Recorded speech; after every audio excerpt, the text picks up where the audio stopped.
morning. Welcome to the Equity Panel, Crossroads, the Status of Gender, Women and Sexuality in the Academy. This panel is part of the Federation's Equity and Diversity's Portfolio Series at Congress 2012. I'm Narda Razack. I'm Associate Dean External at York University. External means international and community.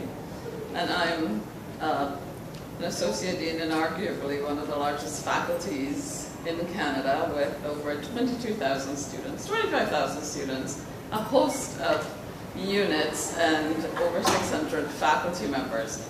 I think it just means more work for an Associate Dean, not more prestige at all.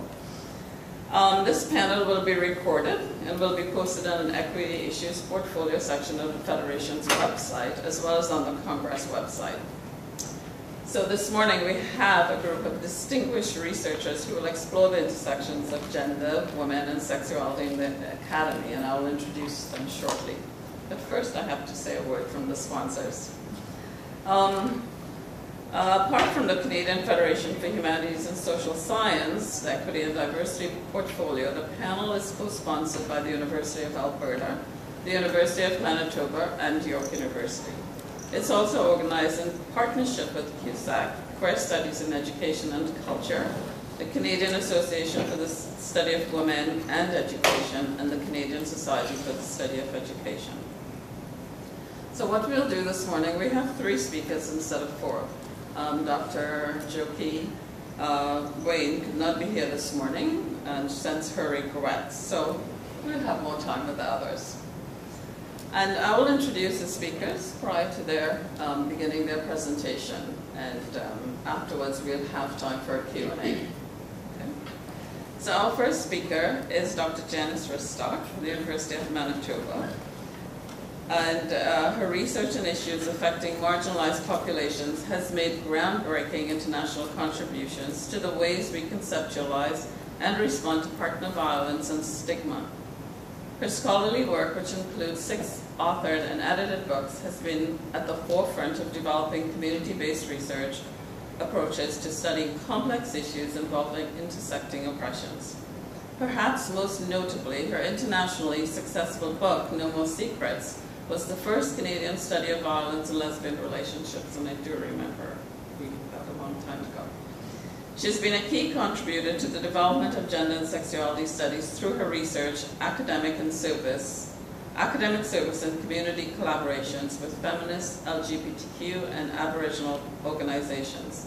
Dr. Ristock has held several administrative positions. She's currently Vice Provost Academic Affairs and had served as Associate Vice President Research for the University of Manitoba, Associate Dean Research and Faculty Development in the Faculty of Arts, and for 12 years as the coordinator of the faculty's Women and Gender Studies program.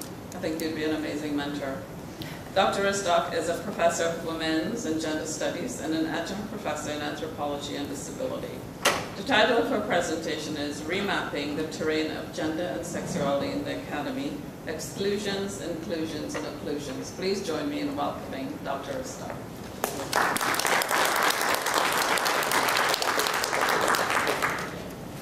Good morning, everyone, and thank you very much, Narda, for your generous introduction. I'm very pleased to be here this morning. I would like to offer you some reflections on past, present, and future issues affecting the Academy regarding gender and sexuality.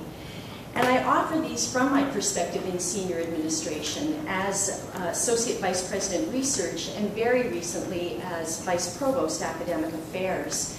And I'd like to give an overview of how surprisingly equitable university culture is in some areas while antediluvian in others. And I organize my remarks by focusing on exclusions, inclusions, and occlusions. In 1983, I'm going to take you back, my thesis advisor at the time was Dr. Jerry Donwine, a professor in psychology at the University of Toronto, OISE, who published an article called Lesbian Academics in Canada. She was an out lesbian and a feminist activist who was committed to ensuring that her academic work was about linking the personal with the political. She conducted a small number of qualitative interviews with other lesbian academics, mainly from Ontario universities, and found, and I quote, "Our views of the academic environment are not as horrendous as they might be. A few have suspicions about the effects that knowledge of our lesbianism may have had on negative administrative decisions about our academic careers.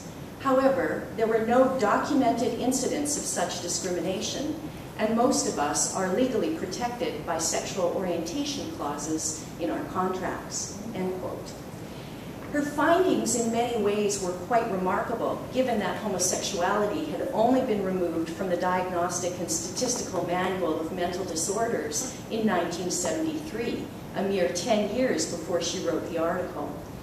It perhaps tells us something about the rather privileged and protected environment of the academy that can be so very different from other work environments. Jerry Wine was a trailblazer who organized the very first academic panels on lesbian issues in both CREA, the Canadian Research Institute for the Advancement of Women, and CWSA, the Canadian Women's Studies Association, in the late 80s. And I remember well both the exhilaration and the fear of participating on those panels that were trying to legitimize an area of study that had been at the margins of most academic disciplines. At that time, scholarship on lesbian and gay issues had, for the most part, been excluded from legitimate mainstream academic research and was most often confined to areas of abnormal psychology. And it was a very forceful period, the late 80s, of pushing for visibility and inclusion, not only of LGBTQ issues, but of critical race analysis, disability, and class issues, in addition to addressing sexism in the academy. What's interesting is that her advice to me when I got my tenure-track position in 1990 was don't come out until you get tenure, which shows that she knew full well that being a lesbian academic who engaged in work on LGBTQ issues was in fact not completely safe, despite the less than horrendous environment with its protective anti-discrimination clauses that she had experienced. And while I didn't follow her advice of waiting to be out, I mostly had a soft landing in academia, being protected in the world of women's and gender studies, and being able to fully engage in my research on same-gender domestic violence and other LGBTQ issues. That said, I'm aware that exclusions still exist. And most recently, a colleague of mine who is a lesbian working in a male-dominated discipline disclosed some very startling incidents. She told me that while she was out in her faculty, there were a few occasions when her colleagues actually pretended that she was straight, including one incident of telling a research collaborator that she was married to a man.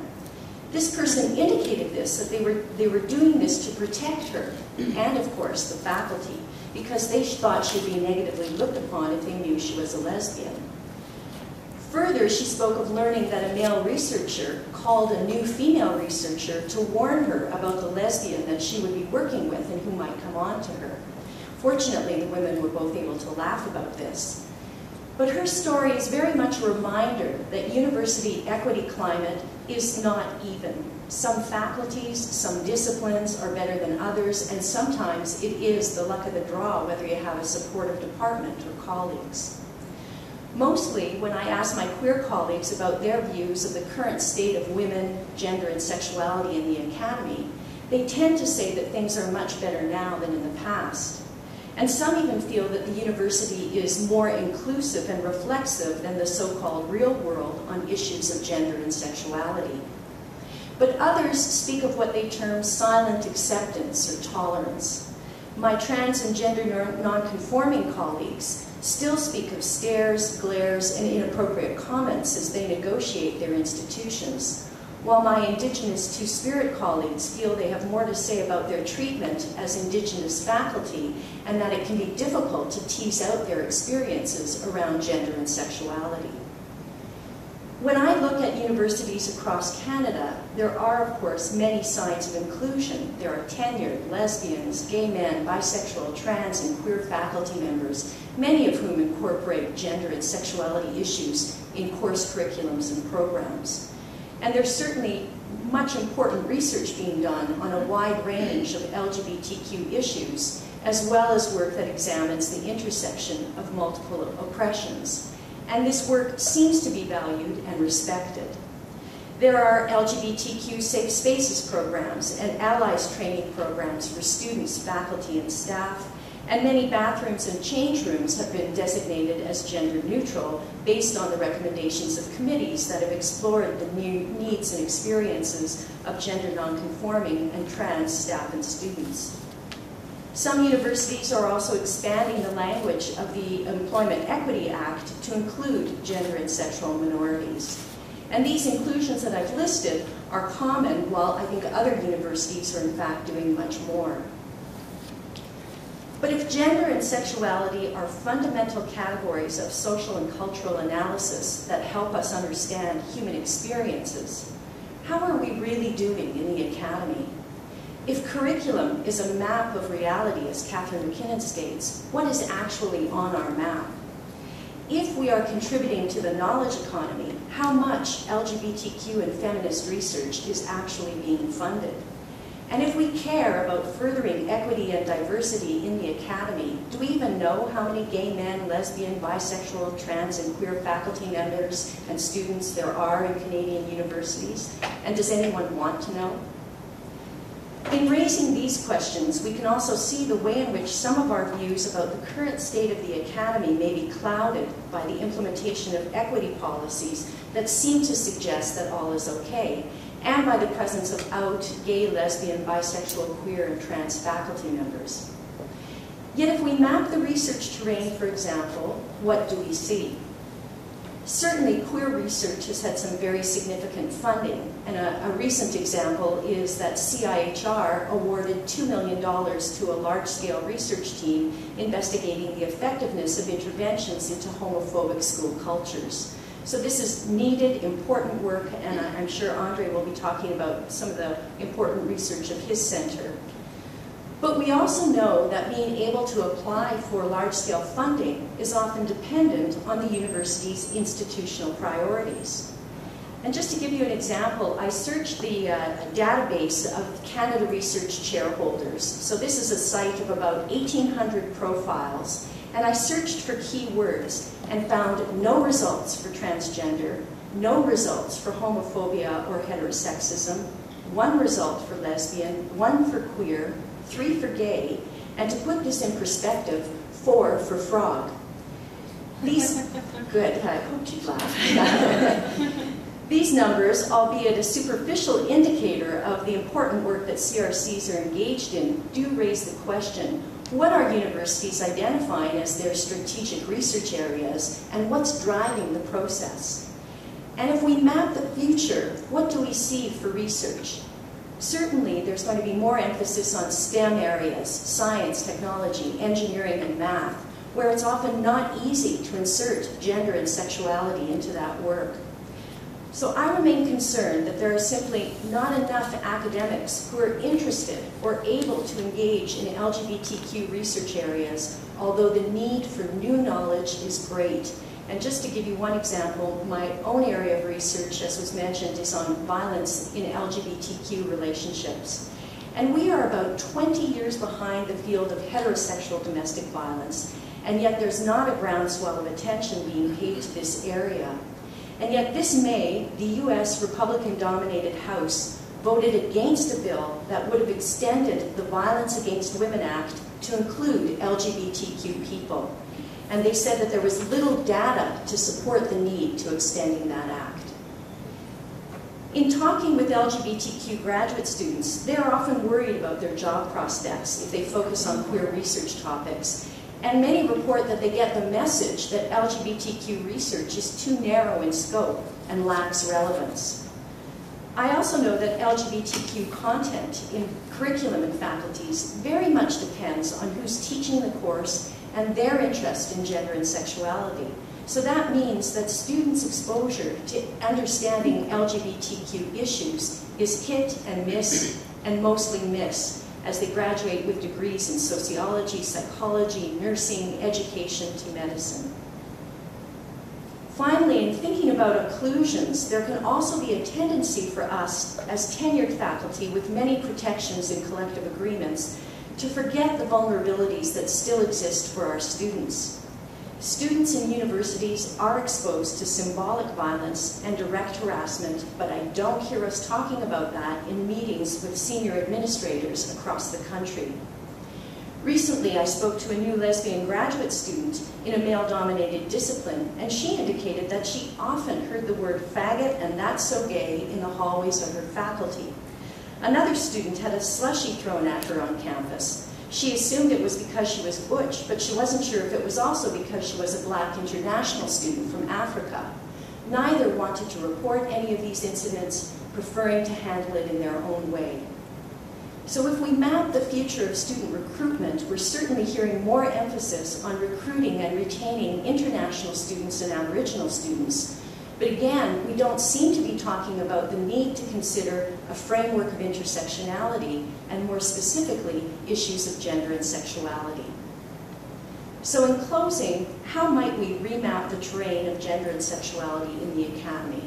A big question and not one that's easily answered, and I certainly think that forums like this one are important, and I congratulate Melinda Smith for all of the work she's done in the Federation, not only in organizing these panels, but in the blog series that she's put forward.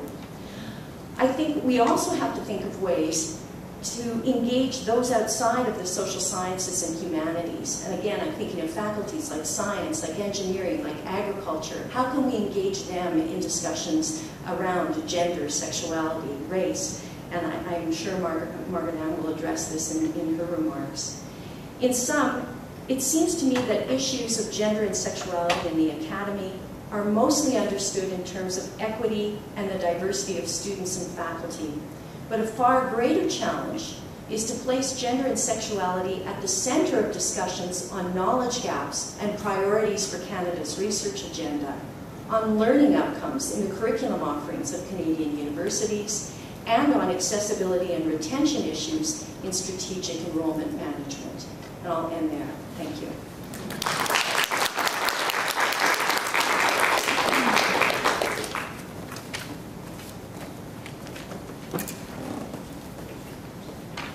Thank you, Janice. I'm sure we will have lots of questions for you after.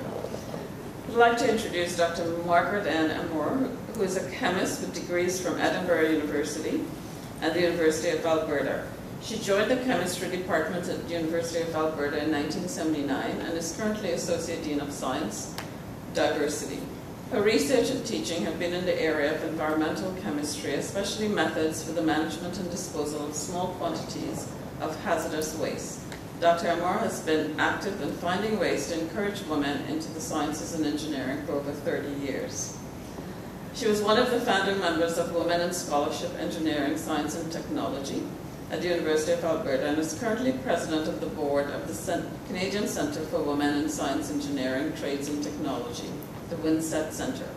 Among her awards are the American Chemical Society Award for encouraging women into the chemical sciences, a Governor General's Award in commemoration of the person's case, and she has twice been named one of the top 100 most powerful women in Canada by the Women's Executive Network. She has honorary degrees from the University of British Columbia and the Northern Alberta Institute of Technology, and is a member of the Order of Canada. Margaret Ann will identify the many factors that affect the representation of women faculty in the academe, to raise awareness of them, and to take action to change the situation. Welcome.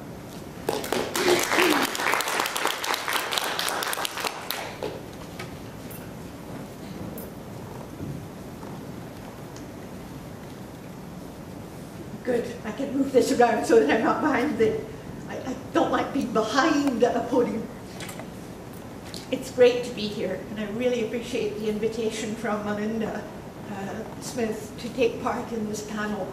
I always feel a bit of an oddity at a Congress of the Social Sciences and Humanities, and I've thoroughly enjoyed being here and being able to go to some of the talks which help to broaden my perspective. So it's a real privilege.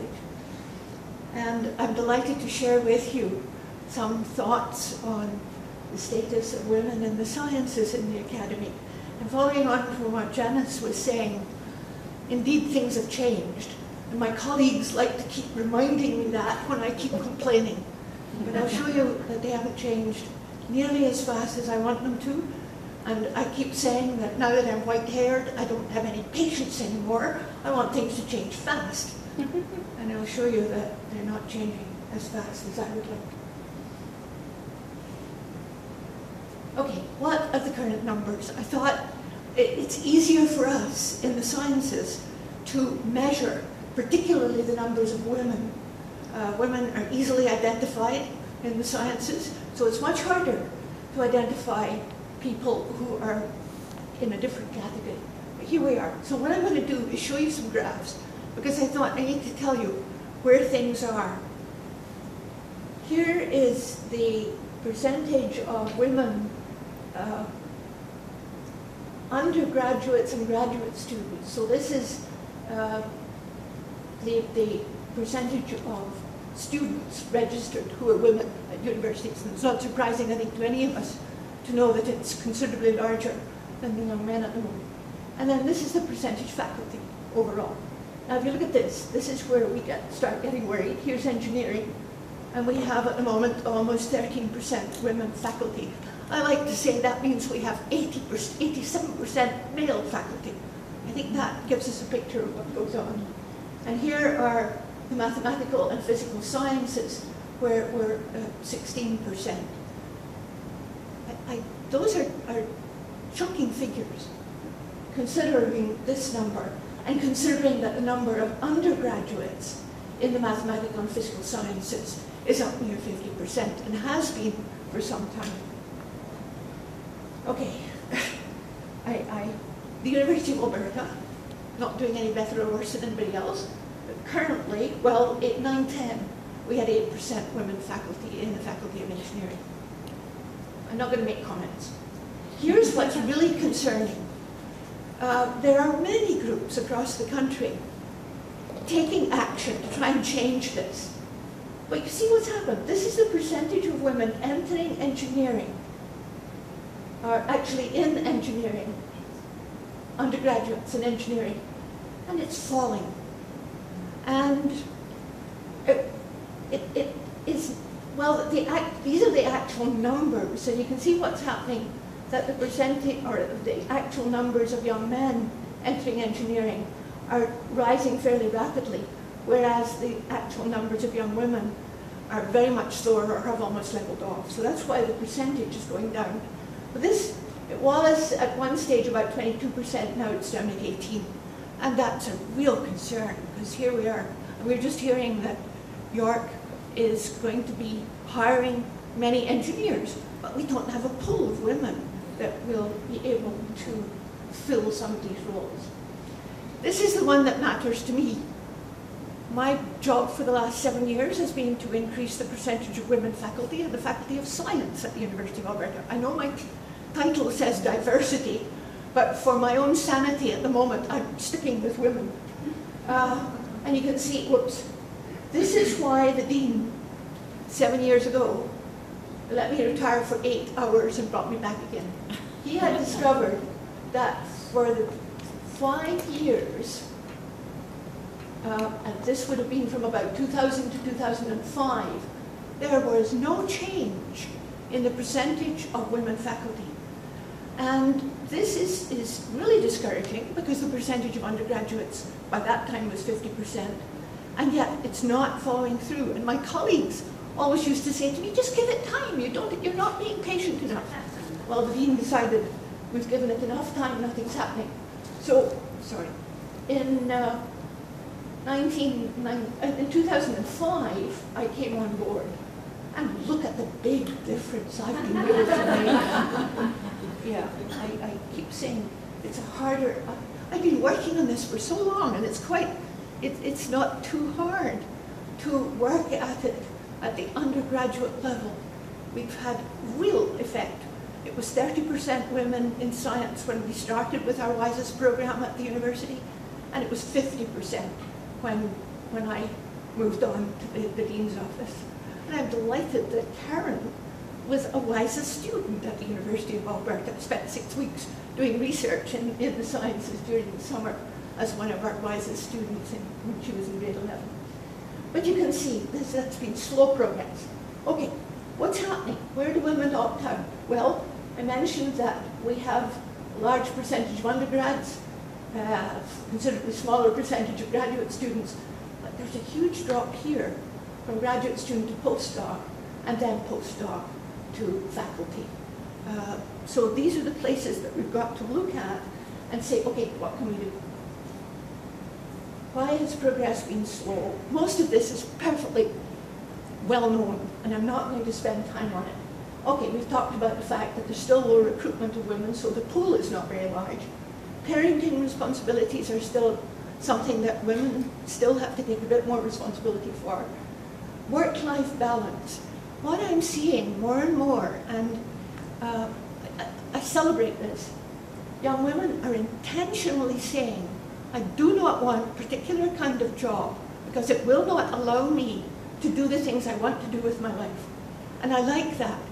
I have a sense, and I think this is coming from a lot of the demographic work that's going on just now, that young men are also beginning to say the same thing. That might change things quite dramatically as the university discovers that the young women and the young men are saying, we don't want this lifestyle. So, but what I'm going to, sorry, I keep going too far. What I'm going to spend a little more time on, or talk a little bit about systemic biases, but talk about the culture of science. And there I'm going to be optimistic about its change, and talk about the workplace culture. And just to balance things out, and I think I'm being too optimistic here, so I'm going to be less optimistic on workplace culture. Some of the systemic biases, and again, these are well known. There still is a persistent underlying attitude about the stereotypes that women play in society. And for us in science, I'm finding it more difficult now. There is no explicit saying, you shouldn't be here. That doesn't happen anymore. Now it's implicit. And in some ways, that's harder to fight. And so I keep, especially with some of my older colleagues, and I shouldn't really talk that way anymore. Some of my colleagues who are about the same age I am, when they're talking with me, I get a sense they're saying the kind of things that they know I will want to hear, but they're not the kind of things that are somewhere deep down inside. So, women and men still devalue the CVs of women. And this, of course, is important in university hiring. This is extraordinary. We were talking about this 30 years ago. And just not long ago, some psychologists again did a study and showed that this is still true. This is very discouraging. The lower self-confidence of women, and you know what I'm doing, I'm making generalities here. But we know that on the spectrum of confidence and lack of confidence, women tend to be a bit more to the lack of confidence. We're just not as aggressive. And the lack of role models, mentors, and coaches. Okay, the changing culture of science. I said I was optimistic about this, and maybe I'm too optimistic. But we have moved a long way. Remember, science was originally what would conquer and subdue nature. And then Barbara McClintock came along. And I just love her descriptions of her work, where as she studied the corn, she got smaller and smaller, and the corn chromosomes got bigger and bigger until they became her friends. Whoa, subjective science. Still not very much accepted in the field that I work in, and probably not in physics or math either. But it's the, I love, let me digress for a moment. I love having school classes come into the chemistry lab. And they come in and each of them gets to make their own nylon. And to me, that's what's important. Here's something I can do, is something I'm wearing. Wow, I can be a chemist.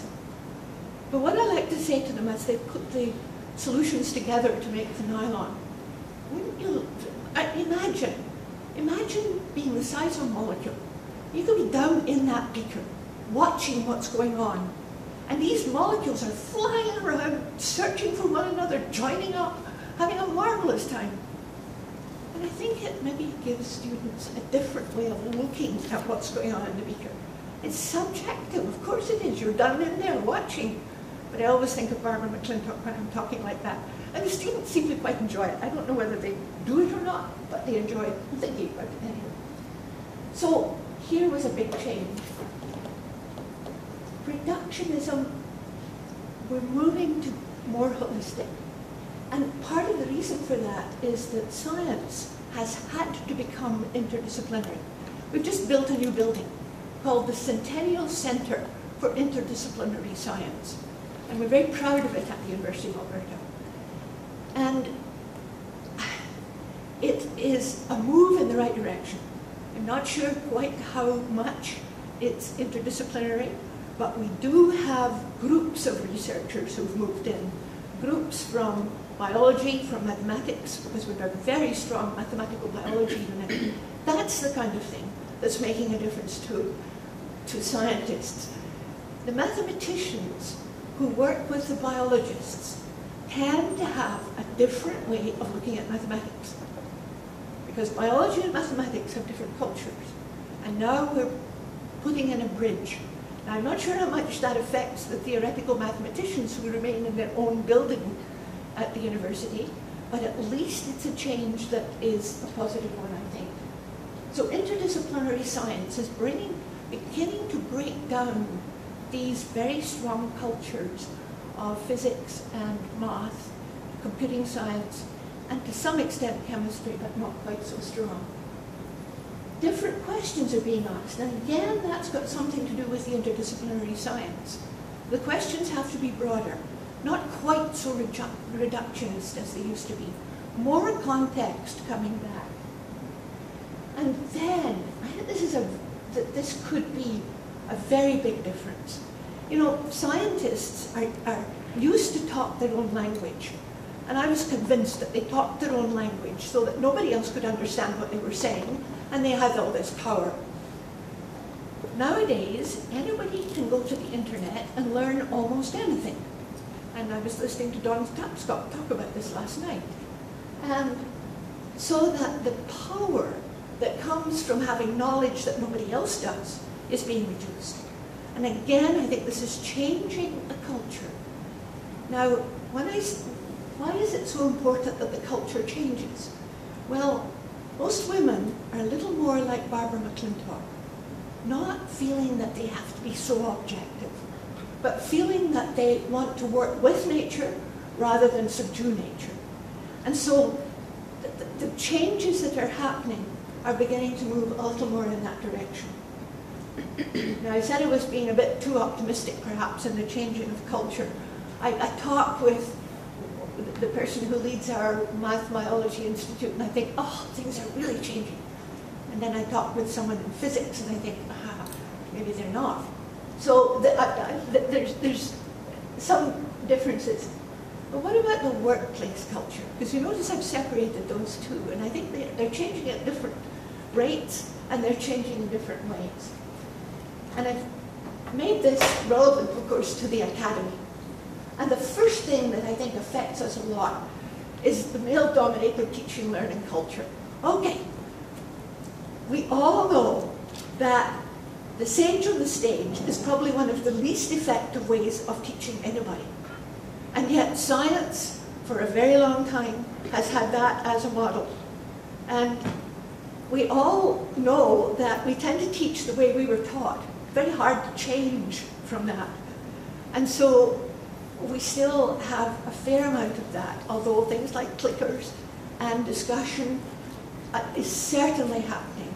And I'm delighted that we have a movement in many universities now of people who are saying we've got to get interaction, we've got to get engagement. And you may know a book by Sheila Tobias called They're Not Dumb, They're Different, Stalking the Second Tier. And what she's talking about there are the first tier are the young people who have since age 8 wanted to be scientists and engineers. And they're going to go on wanting to be scientists or engineers. It doesn't really matter how you teach them. They're still going to be scientists and engineers. But then there's the second tier, the people that we need in science and engineering, who have a much broader understanding, who are not the reductionist, straight scientists and engineers. And to get them interested, we have to engage them. And we're very good at not engaging them in first-year classes. But if we start the discussion groups, the problem solving, even the clickers help, then we're getting engagement from the class. Then we're beginning to say, science is relevant to you. And if only we could change some of our ways of teaching. I'm an organic chemist, and we teach organic chemistry as people used to teach English. You start with grammar, and once you've got everybody turned off, you start allowing them to read wonderful literature.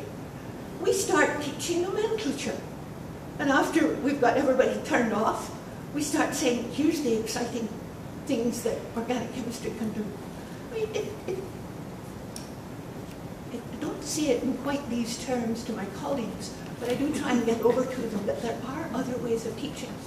And they're not convinced. They still feel that you can't talk the language unless you know the grammar.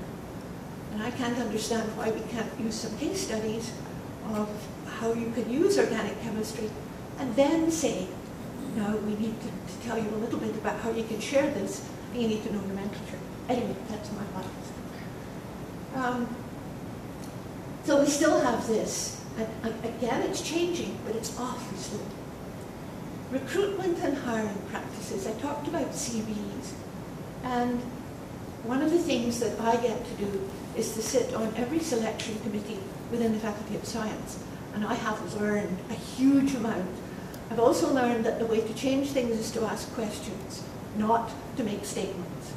And to try and draw out the biases, which I think I see going on, to try to ask, why did you make that choice for the shortlist? What was it in that CV that attracted you?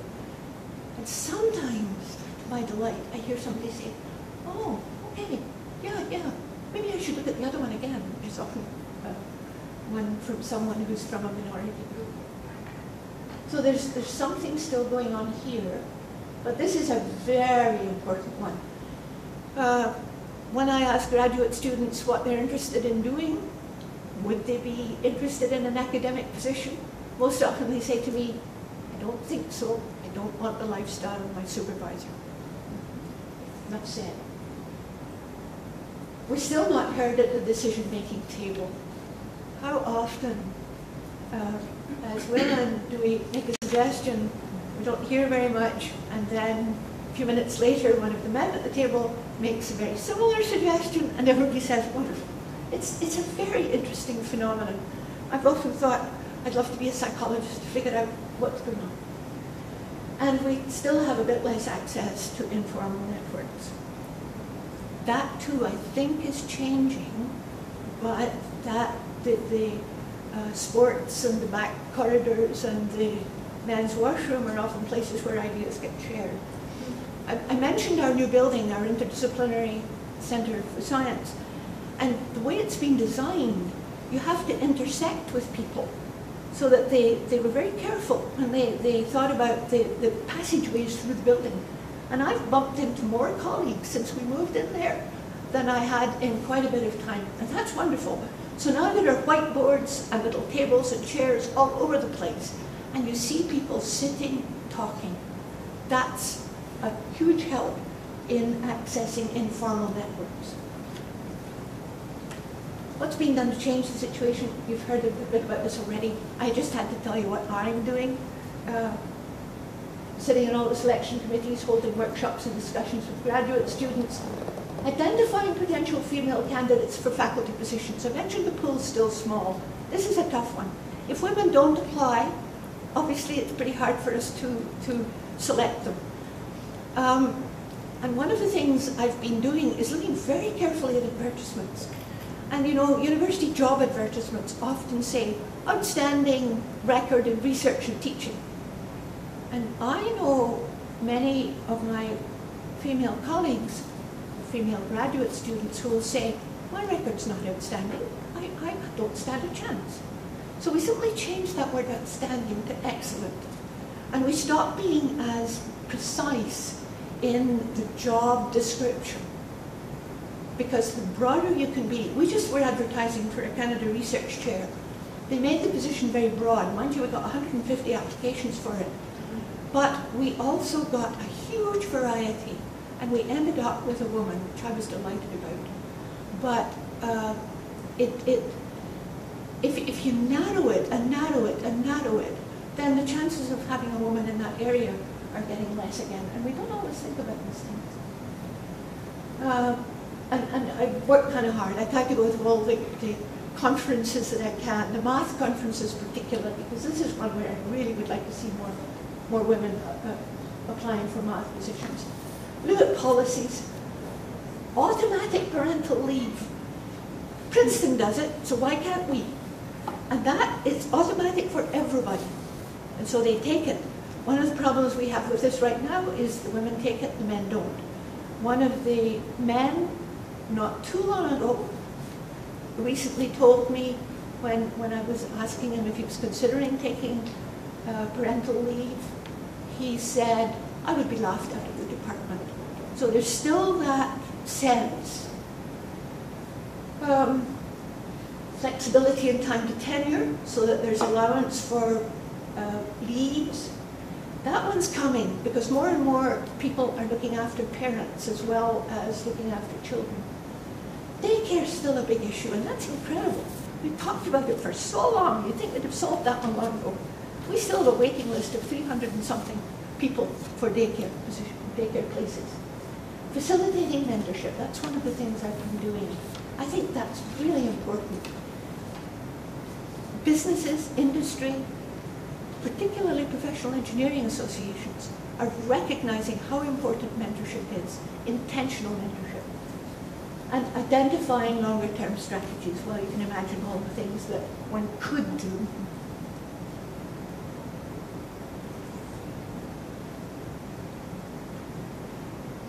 This was discouraging to me. This was from Science. Well, this was actually from the higher education, Chronicle of Higher Education. But the study was published in Science, one of the most prestigious journals. And the reason for it, well, it's a whole lot of reasons, but one of the major reasons is that the faculty who are tenured tend to stay for a long time. So turnover is not very frequent. And also, we're still only hiring women at about a rate of 27%. But there's something more fundamental underlying this. And that is what I talked about a few minutes ago, that there are few women aspiring to be academics. But in a recent study in Britain, they showed that 12% of the female PhD students were interested in an academic position. That's the ones who are interested. That's not the ones who are going to get it. But perhaps even more surprising, only 21% of the men who are PhD students were interested in academic positions. And the headline from that one was, the academy's in trouble. Now, from my own experience, the numbers in Canada are a bit higher than that. And that may be because we don't have quite as many industrial positions, at least in our province.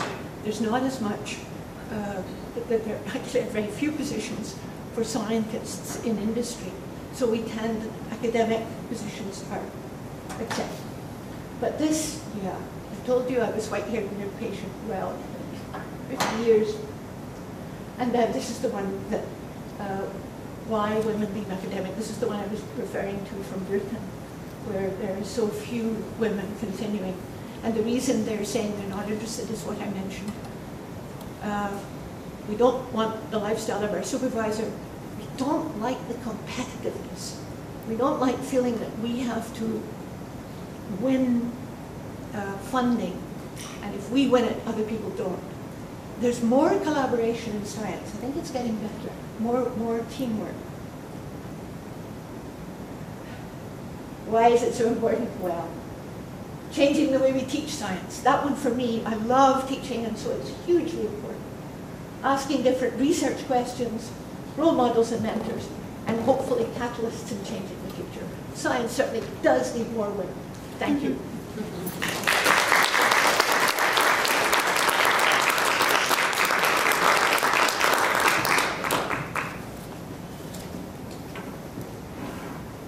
Thank you very much. I think that we needed to hear what you had to say. So therefore, it was maybe fortuitous that we only have 3 members on the panel, so we can hear you talk this morning.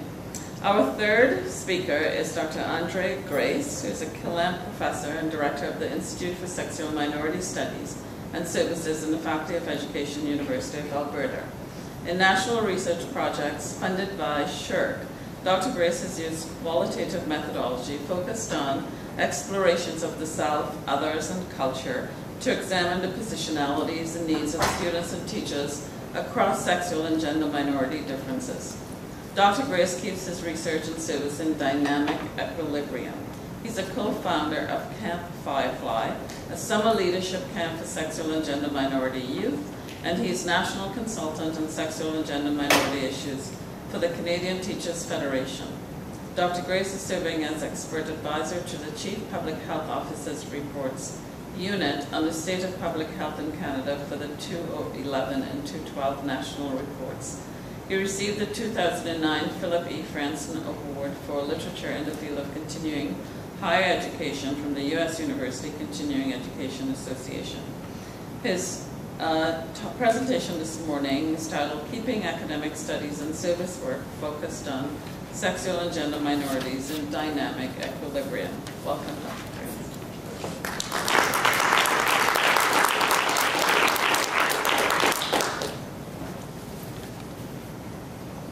Thank you, Narda, and good morning, everyone. It's certainly a pleasure to be here with Margaret, and Janice this morning. I think there are many parallels in our work. We're all deeply concerned with vulnerable subpopulations and how we deal with cultural and institutional barriers that really prevent recognition, respect, and accommodation of minority groups in our country. And you know, it's very exciting for me to be here this week and hear the Premier of Ontario and the Minister of Education speak out so favorably on the bill that's being debated in the legislature today that will keep homophobic bullying front and center in the concerns of teachers. And yes, you know, we see resistance in this province from the Catholic Church, but we need to remember too that the Catholic Church is a very complex institution.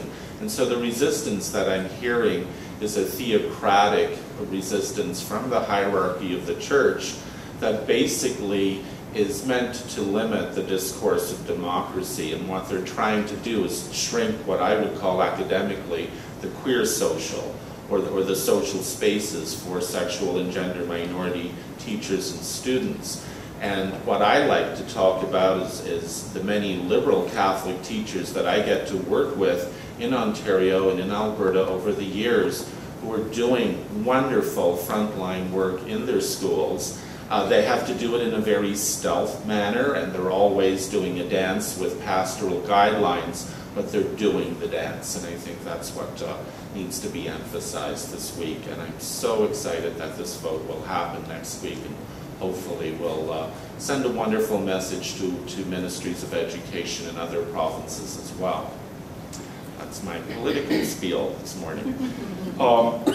Certainly for me, as someone who taught school for 15 years before going back to do my doctorate, it's very important for me to see how I can use research to advocate for sexual and gender minority teachers and students in very practical kinds of ways. And that's why my topic talks about keeping this notion of studies and services, outreach work, intervention and prevention kinds of work that we do with vulnerable youth populations at the forefront. To me, research is only as good as the degree to which I can use it to advocate for sexual and gender minority youth. And certainly, you know, as we talk about gender, women, and sexuality, you know, we are still at a time when these are important categories to keep front and center in the work that we're doing. I use the notion of sexual and gender minority going back to the idea that after the Vreen decision in 1998, which granted equality rights to lesbian and gay Canadians, we started to see the appearance of sexual minority in the omnibus legislation that followed that Supreme Court decision.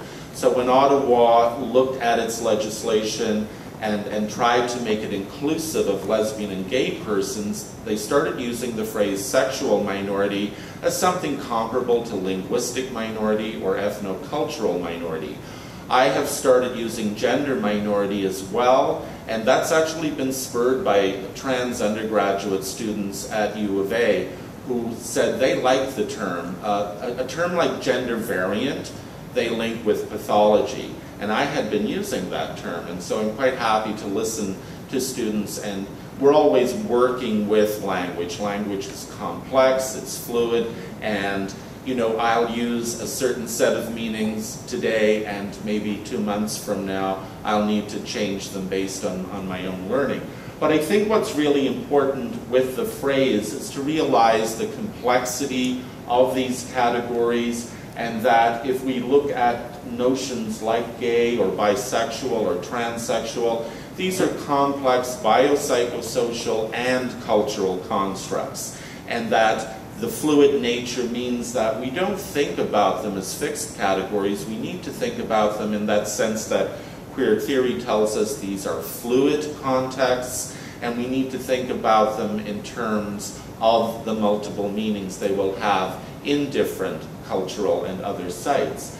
The other thing we always have to be doing when we're debating meaning is contesting binary categories that come out of notions like heterosexual, homosexual binaries and male-female binaries that try again to put limits on categories. So we need to think of gender and sexuality as spectral, as on continua, and that gives us a lot more room to think about these notions.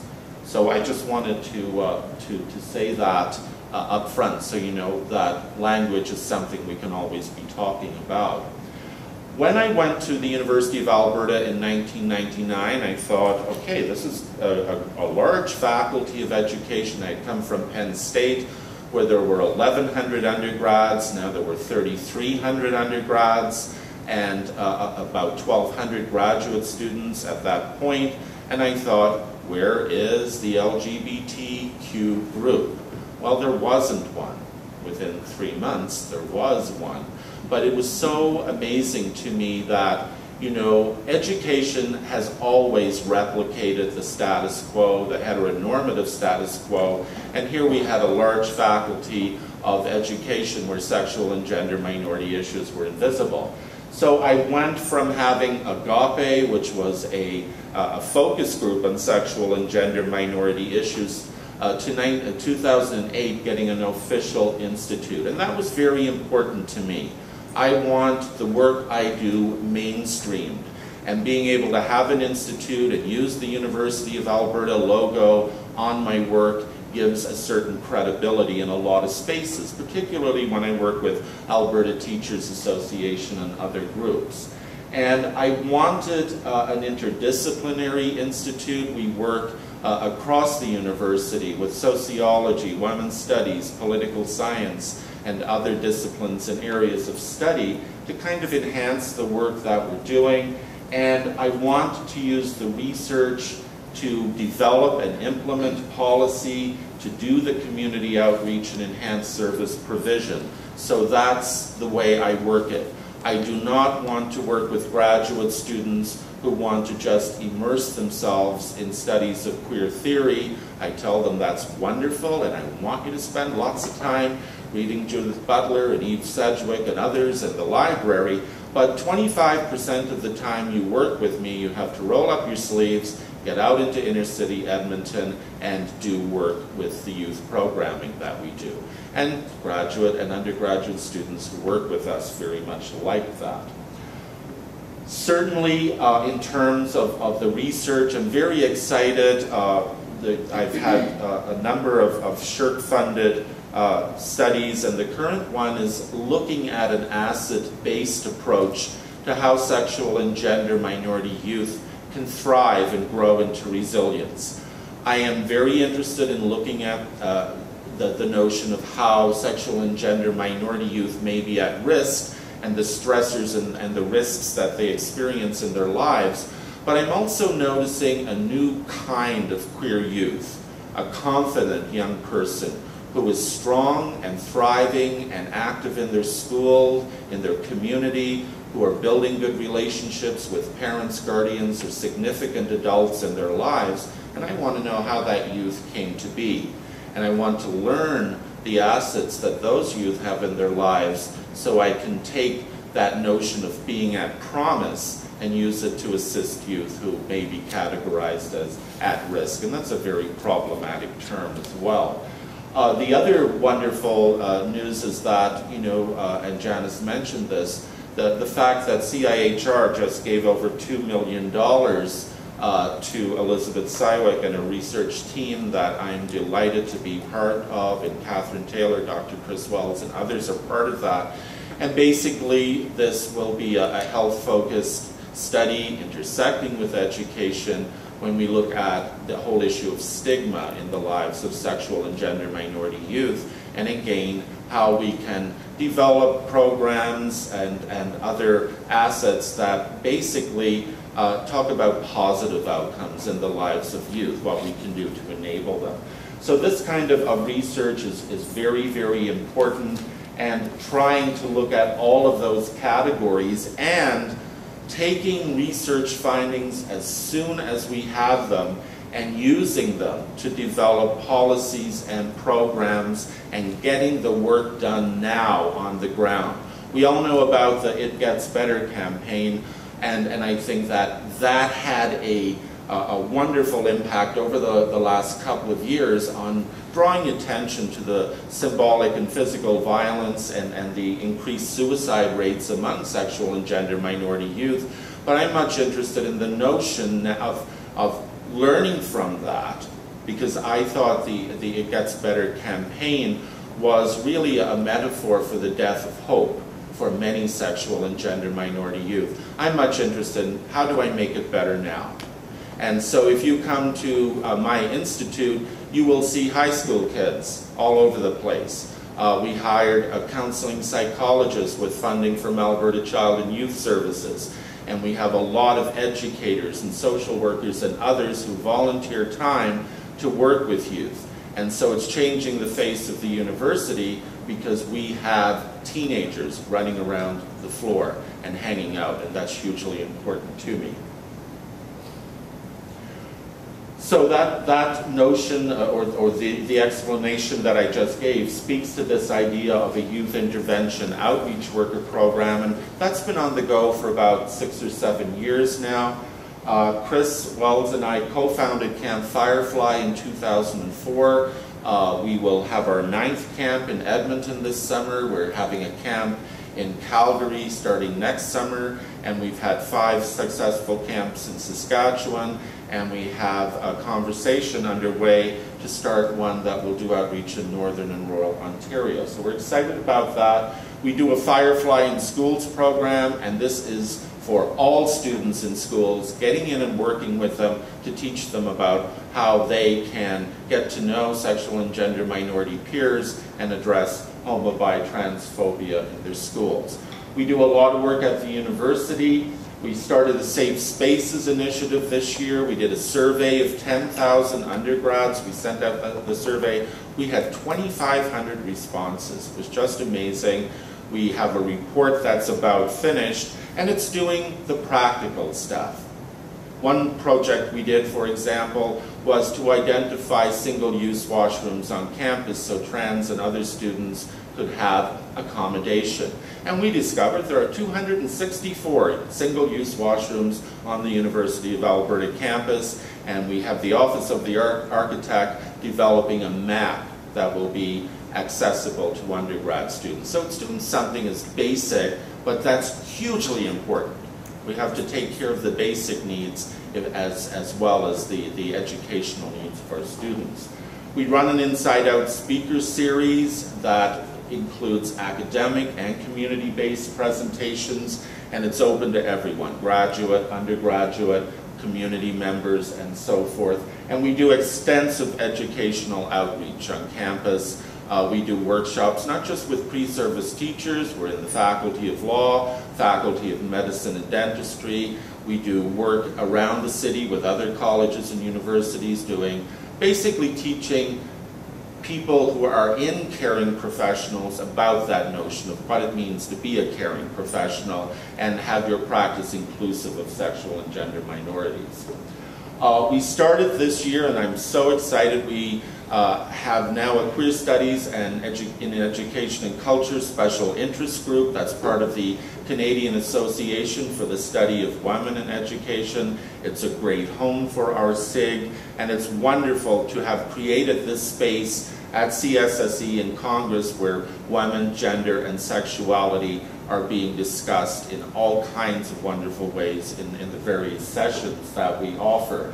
And this was hugely important for me because years ago we had a Canadian Lesbian and Gay Studies Association that disappeared, and I'm glad to hear that there will be perhaps a more broad-based association. But certainly for me as an educator, it was important in these times when we are debating issues like homophobic bullying that we have a space at Congress to discuss this.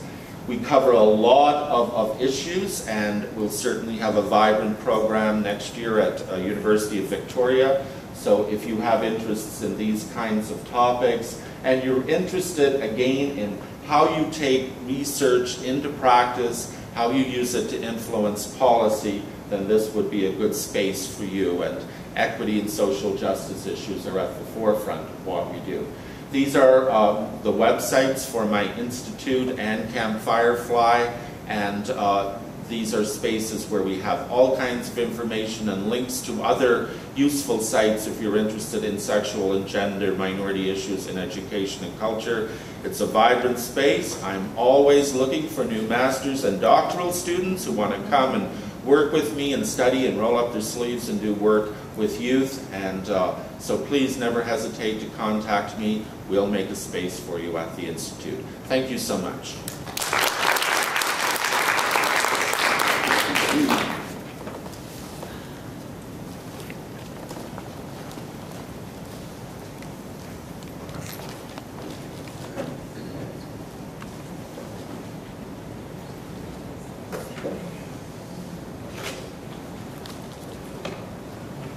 Apologize to the panelists for being such a task person, but I wanted to leave a few minutes for Q&A.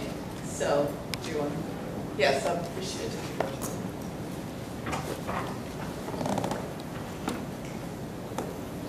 Hi, my name is Susan Hillock, UC Okanagan in Social Work Education. And I'm curious about what you might have to say about changing kind of covert hostility to women, queer populations, people living with disability, etc., in academia. So for one example, I've tried a recent experiment that I'm writing about. I've taught for about 13 years in academia. I'm tenured. I'm also I'm a socialist, feminist, queer woman within my faculty, and have really faced a lot of backlash personally and professionally for that, and realized that a lot of it had to do less about those identities and more about my gender performance. So I did an experiment where in September of this year I decided to be sweet and perform femininity like my students and faculty expected. And I kept track of the qualities and the types of questions and communication styles I was using. And when I was sweet, silent, and more like a doormat, I received the highest student evaluations I've ever received in my career. And in terms of the political kind of interplay within my faculty, which is ironic because social workers give lip service to anti-oppressive practice and equity, also found that my peer relationships became less conflicted because I was basically sweet and silent. So I'm curious what you think about how do we get to those things, those kind of misogynistic attitudes that play out unconsciously within faculty politics.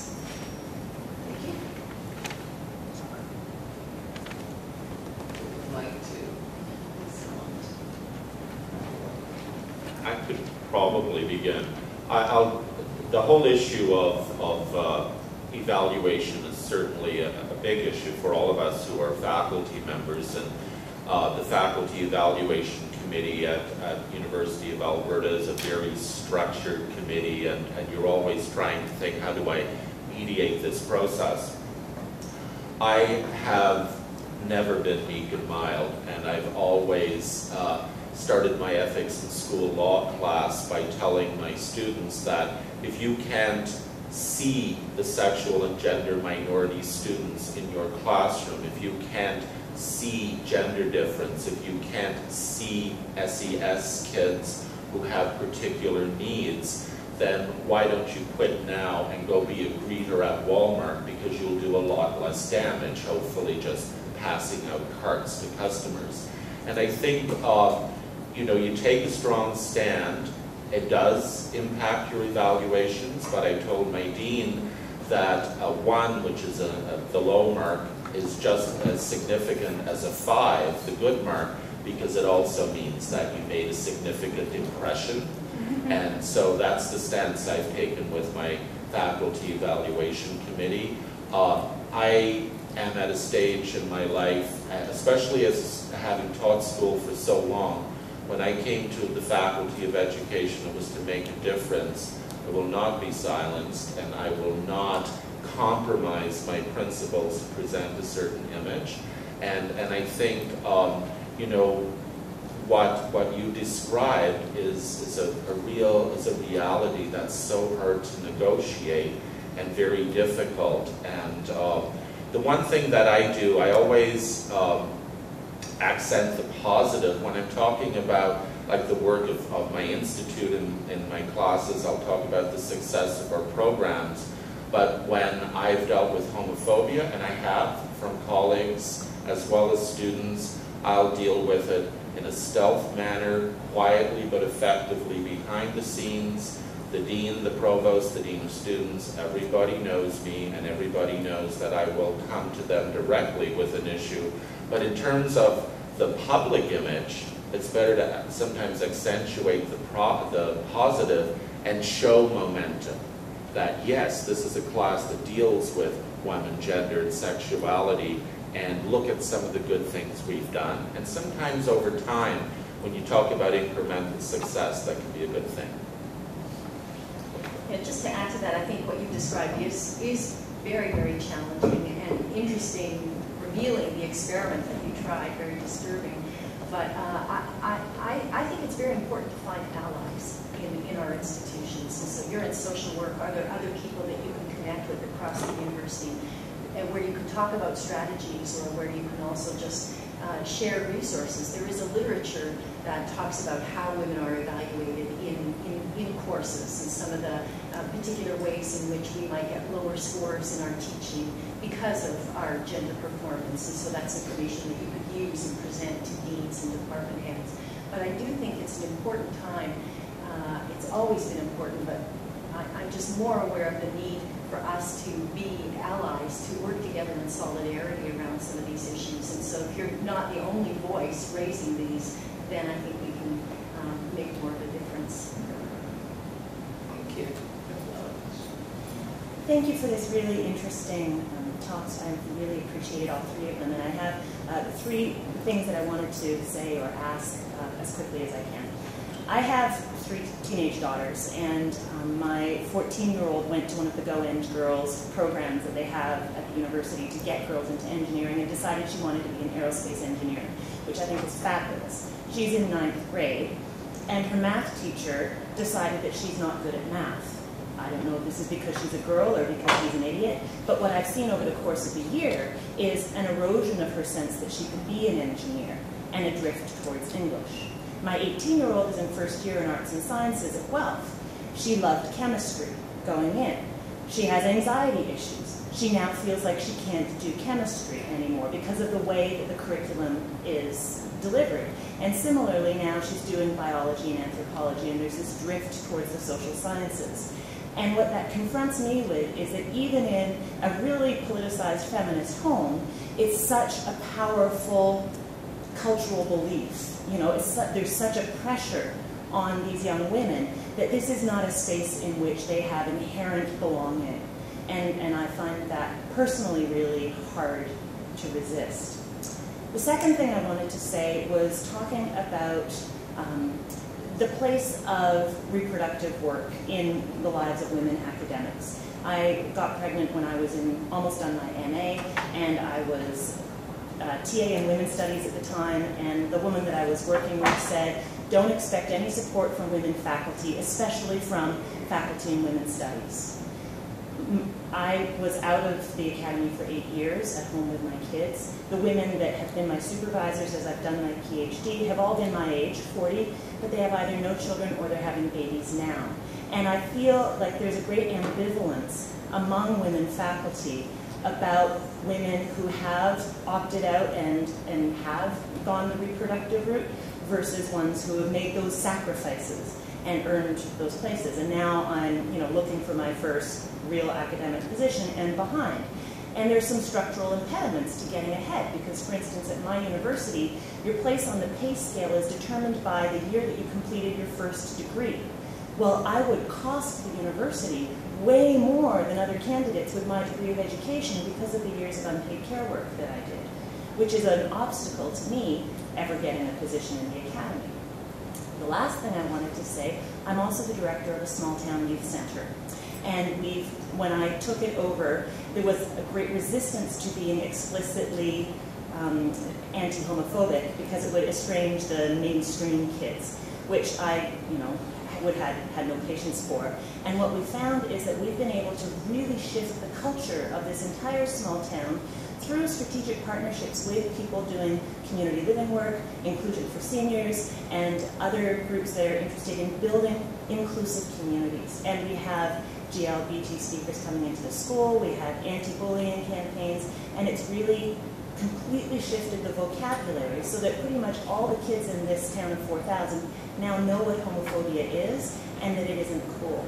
And so I think that youth centers, which are nonprofit, unfunded, and poorly organized, are a really great partner for academic projects to get in and shift culture in these spaces.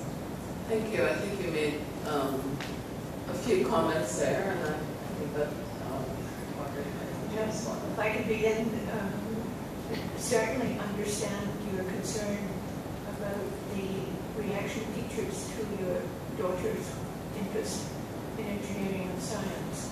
So one of our big concerns, and I've had a number of mothers say to me, it doesn't matter what I say, it's the teacher or the counsellor that they listen to. And so we try to work a lot with teachers and counsellors.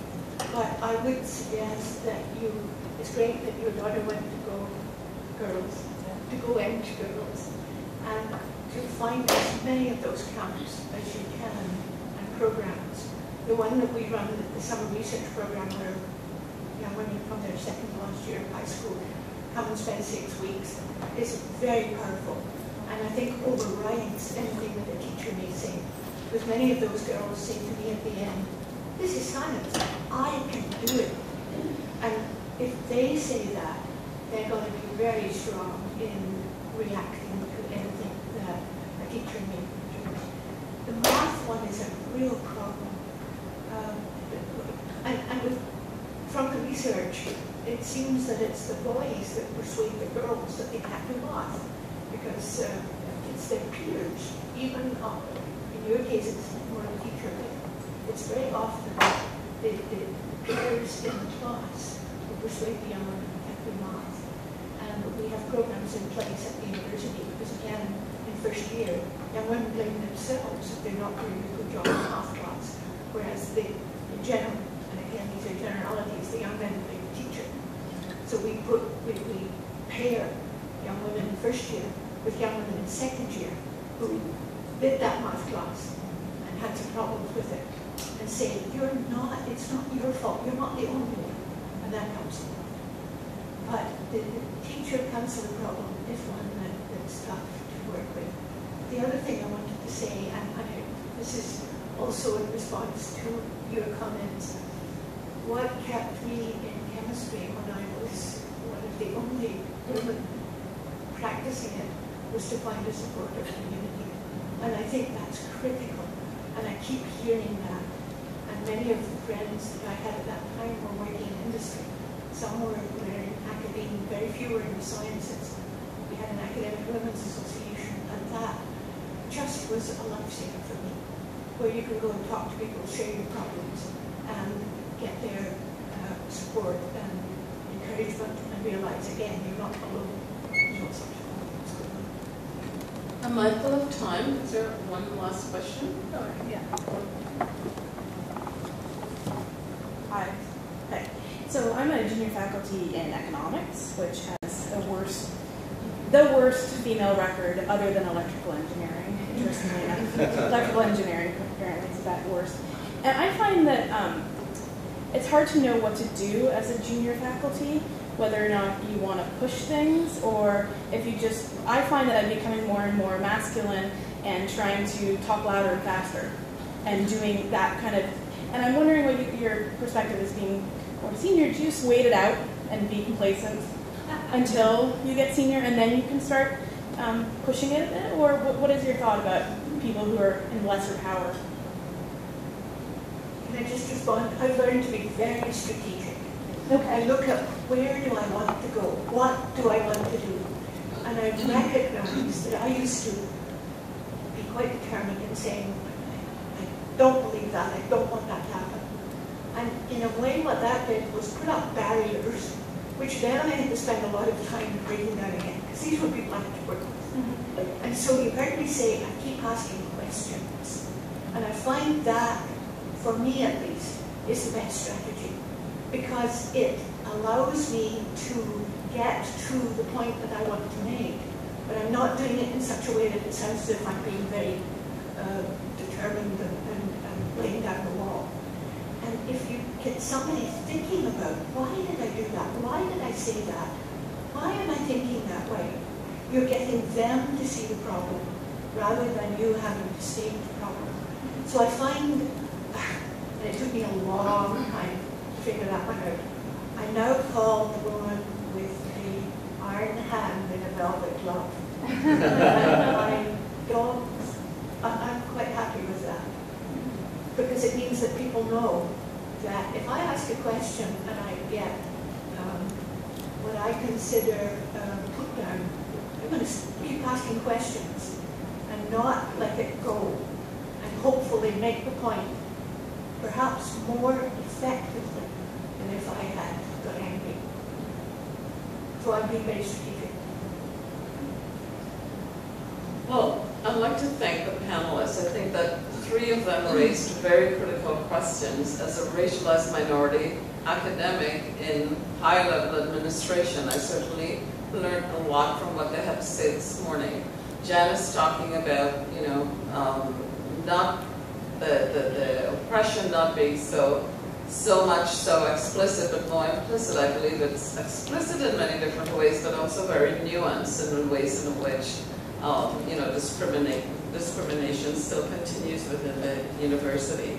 I think Margaret's stats that she gave us relating to women in the sciences and engineering, we are certainly building a new school of engineering and we will have about 60 hires, but the stats does not look good in terms of allowing women or even hiring women into these fields. And certainly what you had to say, our economics department, I know the struggle for women in these departments as well, so I think that the work is there.